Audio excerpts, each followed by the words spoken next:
Okay, so we're going to look at section 5.4, which also deals with slope. Now, your textbook refers to slope many ways. It sometimes refers to slope as slope, sometimes as a rate of change.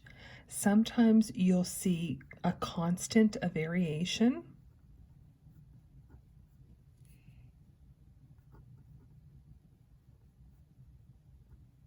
Okay, so it all means the same thing. Slope, rate of change, constant of variation, it's all the same thing.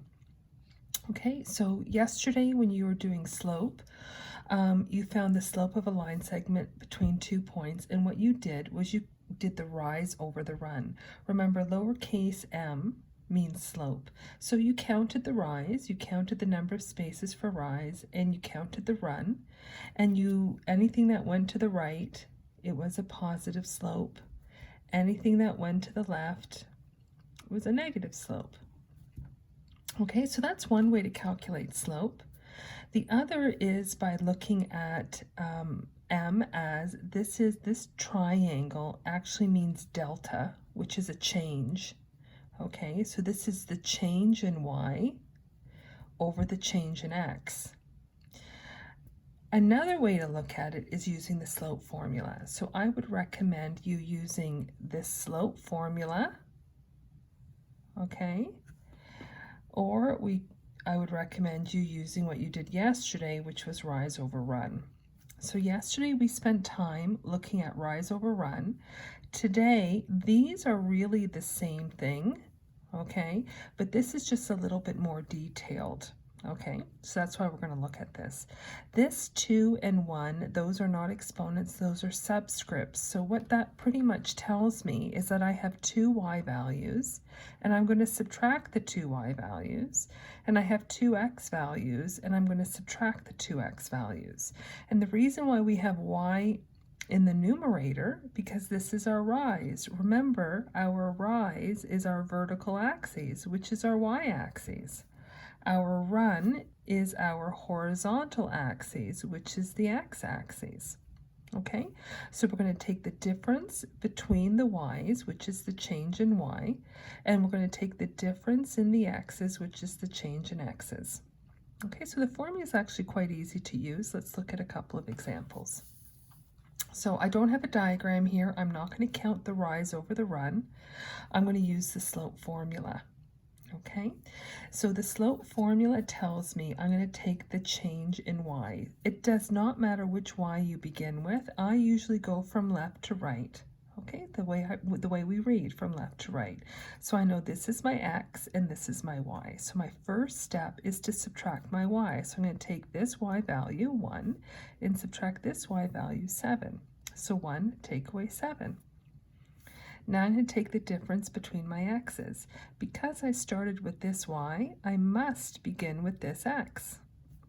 So then I do 0 and I subtract 3.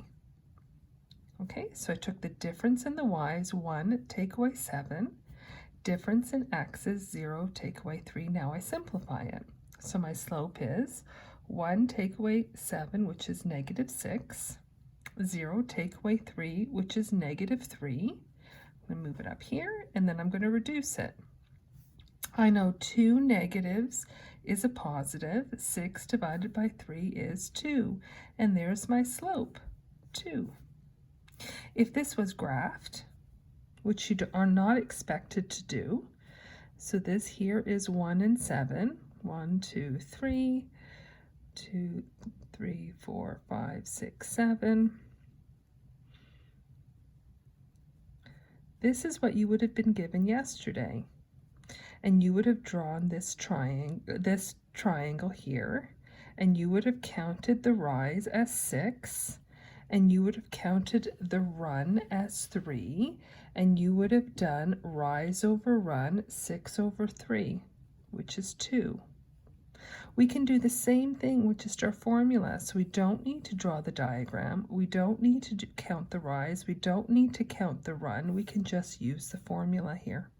Okay, so let's do the same thing here by just using the formula. So once again, I know to calculate my slope, I take my y's and I subtract them. So I look here, this is an x, this is a y, so I take this y, -1, and I subtract this y. Now be careful, you're subtracting a negative number.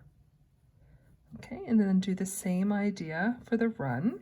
Subtract your x's, so take this -2 and subtract this 2. So once again, be careful when you subtract a negative. This is the same as adding. So -1 subtract -4, which is the same as -1 plus 4 is 3. -2 take away 4, sorry, -2 take away 2 is -4. Here I have a fraction. Look to see if you can reduce it, which I cannot. Move the negative up. And then I get -3/4.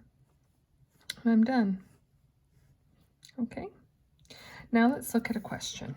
Here you're given the table here, shows the cost in dollars to rent a car for a day and drive it at a distance in kilometers. So here you're given a table. And you're asked to interpret the slope as a rate of change. So what you first need to do is you first need to calculate the slope, okay? And the way you would calculate the slope, there's no need to graph this. We don't need to count the rise, count the run. It's not necessary. We can just use our slope formula. Now with our slope formula, how many y points do you need? You need 2. How many x points? You need 2. How many points do I have here? I have 1, 2, 3, 4, 5 of them. But how many do I need? I need 2. So pick any 2 points. You can pick the first 2. You can pick the first one and the last one.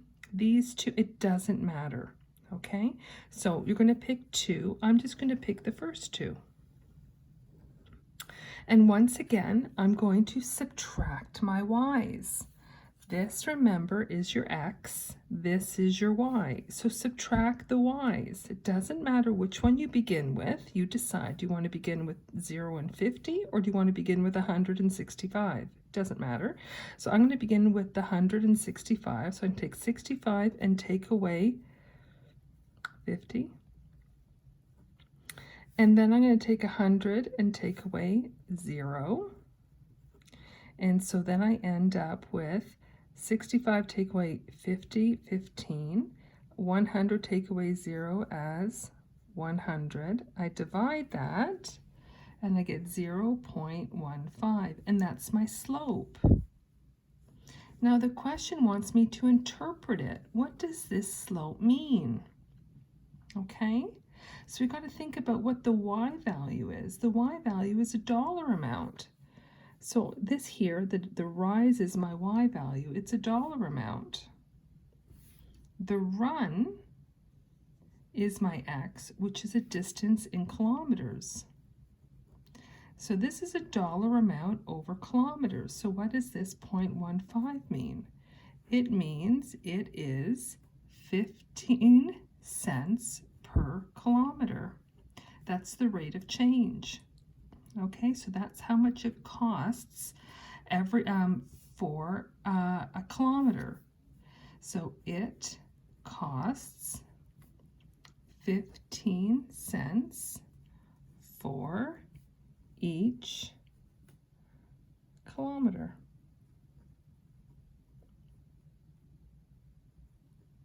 Okay, so when it asks you to interpret it, look at what your units are. It's going to be the y, the rise, over the x, the run, so dollars per kilometer. Okay, now the question asks, is this a direct or a partial variation? So let's remember what a direct variation is. It goes through the point 0, 0. A partial variation does not go through 0, 0. It goes, x is 0 and y is your b value. Okay, so when I look here, I see this point here is 0 and 50. If it was direct, it would be 0, 0. So this would have to be partial because it's not 0, 0. It's a number other than 0. So this is a partial variation. So it would be here, this would be 0 and 50.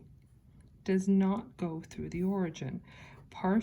It's a partial variation since it does not go through the origin.